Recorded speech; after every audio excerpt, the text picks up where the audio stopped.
Agency search consultant for quite a number of years, and I've seen a lot of agencies compete in reviews. And I thought I'd share with you a couple of insights about how clients actually go about making the decision. Of course, the first step is for them to narrow the list down to the agencies that are actually going to present.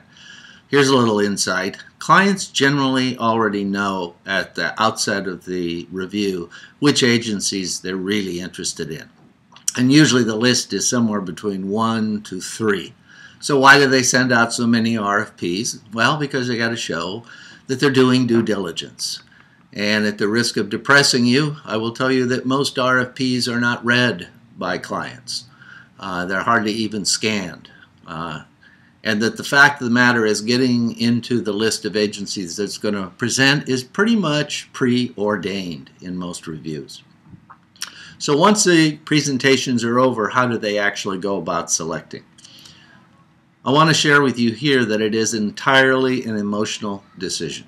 When they get in that conference room to talk about the agencies that presented, they don't talk about the content. They don't talk about your ideas. They talk about the people, whether they liked them or didn't like them, whether they thought they were fun or smart or arrogant or whatever.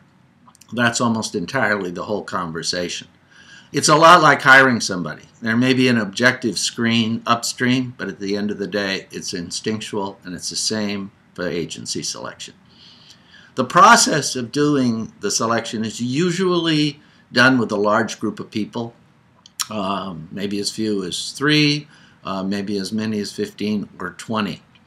And in most companies, groups of people working together are consensus-driven as opposed to conflict-driven.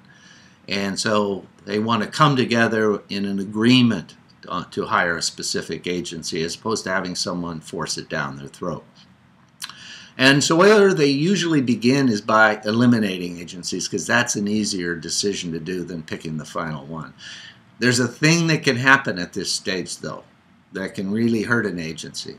If one person on that client decision-making group decides they hate a particular agency, even if some of the other people like that agency, they can effectively blackball them simply by saying, I'm okay with anyone we pick except agency X. I absolutely refuse to work with them.